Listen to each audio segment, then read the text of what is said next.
The movie begins in an adventurous world of mystical creatures full of wonder and magic. The wizards used magic to help people, but it was difficult to master. The magical creatures began to invent easier ways of living, and magic eventually faded. Ian, an elf, gets up and puts on his clothes as he prepares for school. He walks downstairs, and his pet dragon jumps on him. His mom, Laurel, wishes him a happy birthday and sees he's wearing his late dad Wyden's old sweater. She asks Ian if he has signed up for driving school, but he tells her he hasn't because he's scared of driving. Ian walks to the dining room and his brother Barley, who loves ancient mythology, grabs him and tells him he should be tested on his birthday. Barley takes out the trash when Officer Bronco, a centaur and Laurel's boyfriend, arrives. He tells Laurel that Barley keeps disrupting the demolition of old buildings. Bronco walks inside and knocks some furniture down by accident. Barley plays with Ian and rips the sweater. Ian gets upset but tries not to show it and decides to have breakfast on his way to school. Ian sits in a restaurant, and a man named Gaxton sits beside him and asks Ian if he attends a school on his sweater. Ian tells him the sweater belonged to his dad, and Gaxton realizes that Ian's dad was his friend from college. He consoles Ian for his dad's death and tells Ian that his dad was always bold. Ian asks for more about his dad, but Gaxton's son calls him, and they leave. Ian gets inspired and decides to be as bold as his dad. Ian gets to school and enters his classroom. A troll places his feet on Ian's seat, forcing Ian to squeeze himself into the seat. He attends driving school but gets scared of merging on the highway. After school, Ian tries inviting some other students to his house for his birthday, but he gets shy. Barley arrives in his van and drives to Ian. He uses his horn to get Ian's attention, and Ian feels embarrassed as he walks to the van. At home, Ian listens to his dad's recording and tries to converse with the recording. Laurel walks to Ian as he stitches the sweater. Ian asks her about his dad, and she tells him it took him a while before he became bold. Laurel tells Ian that their dad left a gift for them and instructed her to give it to them when they were over 16. She walks into the attic and steps out with a package. Ian and Barley open the package and see a strange staff with a letter from their dad. Ian reads the letter, and Wyden writes about how the world was full of magic, but it faded because people stopped depending on it. Barley sees a spell and realizes it's a visitation spell that'll bring their dad back for one day. Barley also finds a phoenix gem in the package and tries performing the spell but cannot. Ian sits in his room that night, and as he reads the letter, the staff begins to glow, and the objects in the room float. Ian grabs the staff, and as he reads the letter, the visitation spell activates, and Wyden's body begins to form from his legs. Barley enters the room and sees what's happening. He tries to help Ian with the spell, but the phoenix gem explodes. Barley helps Ian stand up, and they see that they revived only the bottom half of their dad.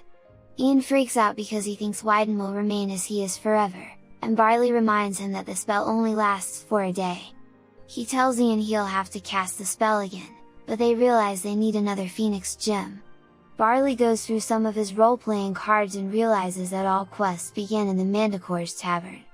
He tells Ian that the Manticore will know where they can get a phoenix gem, and they start their quest. Ian and Barley get into Barley's van, and Ian suggests they use the bus to reach their destination but Barley objects. While driving, Barley gives Ian a book of spells from a game and tells Ian that the spells are real. Meanwhile, Laurel walks to Ian's room and sees a note on the door. She reads the note, and as she opens the door, she sees that his room is a mess and sees the cards on the table. She gets in her car and decides to find Ian and Barley.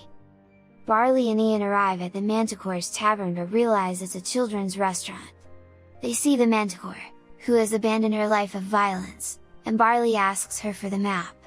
She tells Barley and Ian she can't let them go on the journey because of how dangerous it is. Ian reminds her of her glory days, and she realizes she doesn't like her situation. The Manticore gets angry and chases everyone out as she remodels the tavern by destroying everything. The man to the phoenix gem gets burnt, and Ian uses a levitation spell to save Wyden.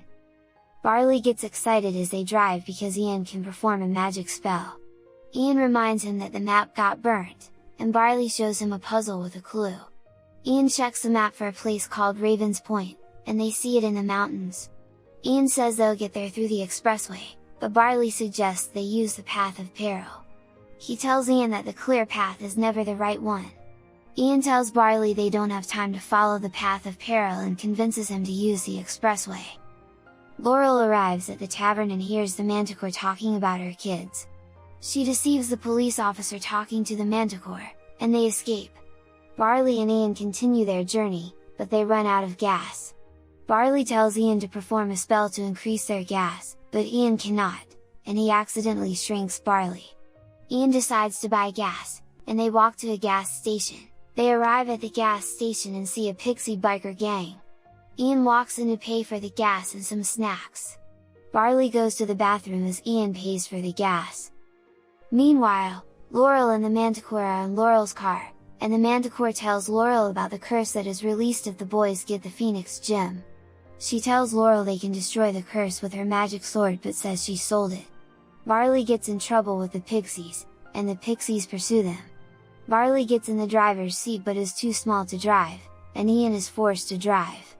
He begins driving and gets scared when he has to merge on the highway. Barley motivates him, and he enters the highway, but the pixies chase them with their bikes. Ian evades some of the pixies as he moves to an exit on the road. Some of the pixies fall off their bikes but begin to fly before they hit the ground. The spell begins to wear off, and Barley returns to his original size. A police car stops the van as they drive off-road. Barley tells Ian about a disguise spell. He tells Ian he has to remain truthful as the spell is active for the spell not to get messed up. Ian and Barley disguise themselves as Bronco and talk to the officers. The officers see Bronco and assume he's stressed. They begin to talk about Barley and how he is a screw-up. Ian tries to deny the fact, but the spell flickers, and Barley realizes that Ian thinks he's a screw-up. They rush into the car, and Barley drives and stops on the road. Barley and Ian argue and watch as their dad dances to the music playing. They join him as he dances, and Barley asks Ian to follow his lead for once. Ian agrees, and they follow the path of peril. Laurel and the Manticore, whom she befriended, arrive at a pawn shop and try to buy the magic sword, but the goblin in charge calls an extremely high price. Laurel tries bargaining, but the Manticore stings her and temporarily paralyzes her. They take the sword and run out of the pawn shop. Bronco follows the boys and finds a piece of the van on the road. Ian and Barley arrive at a bottomless pit and see the lever to the bridge on the other side. Barley tells Ian about a trust bridge, a spell forming an invincible bridge. He tells Ian he has to believe that the bridge is there or the spell won't work. Ian casts the spell, and as he walks above the bottomless pit, the rope he's attached to loosens and falls. Ian gets to the other side of the pit and lowers the bridge. They see a raven statue, and Barley suggests they follow where the raven points.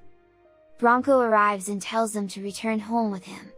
They get into their van, Ian drives away while Bronco calls for backup. Ian evades the police cars, but they get to the end of the road. Ian gets out of the car and tries performing a spell that'll block the road, but he cannot. Barley decides to sacrifice his car, making it hit the mountains, which break some rocks and block the road. They follow the ravens and get to a raven that points to the ground. Ian sees a reflective surface and a strange stone on the raven's chest. He pulls out the stone and sees the symbol of water on it. Ian and Barley enter a cave with a stream, and Ian uses a spell to make a cheese puff large, and they swim on it. Laurel drives with the Manticore, and a pixie hits their windscreen and causes them to crash. They watch as the pixies fly away, and Laurel suggests they use the Manticore's wings. Ian and Barley arrive at the river's end and enter a strange door. They walk through a tunnel and realize it's full of traps. They escape a gelatinous cube that melts everything it touches and enters another room. The room begins to get flooded, and they realize they have to hold down a tile for the top of the room to open. They use their dad's legs to hold the tile down and escape the room. Barley and Ian climb a ladder and emerge back in their hometown. Ian gets angry and blames Barley for wasting their time. He tells Barley he is a screw-up and walks away with Wyden's legs. Barley calls him, but Ian ignores him and walks away. Ian sits on a cliff while Barley searches for the Phoenix Gem. Barley rushes to a water fountain that's about to be demolished and sees a slot that matches a stone from the crow. Meanwhile, Ian lists the things he wanted to do with his dad and realizes that Barley has been a father figure to him. Barley places a stone in the slot, and the Phoenix gem emerges. Barley celebrates, but the curse appears and forms a rock dragon. The dragon chases Barley, and Barley distracts it with a piece of his van that looks like the gem. The dragon gets angry and breathes fire. Laurel and the Manticore arrive with the magic sword, fighting the dragon, while Ian and Barley go to complete the visitation spell. Laurel slows the dragon down while the spell restores Wyden. The dragon breaks free, and Ian is forced to fight it. He uses his magic to push the magic sword into the dragon, which gets destroyed. The rubble from the dragon traps Ian, and he cannot meet Wyden. Barley talks to Wyden, and Ian watches from afar. Barley embraces him, and as the sun sets, Wyden disappears. Barley meets Ian and tells him that Wyden is proud of him. Barley hugs Ian and tells him it's from Wyden. Later, the Manticore renovates the tavern, and Ian teaches about magic in his school. Some students invite him to hang out with them after school, and Ian accepts. He returns home, and Bronco steps out of the house. He decides to ride away as a Centaur normally does. Barley and Ian get into Barley's new van and set out for another quest. The end. Thank you for watching. Check out these other videos and make sure to subscribe and tap the bell to be notified about our latest videos. See you next time!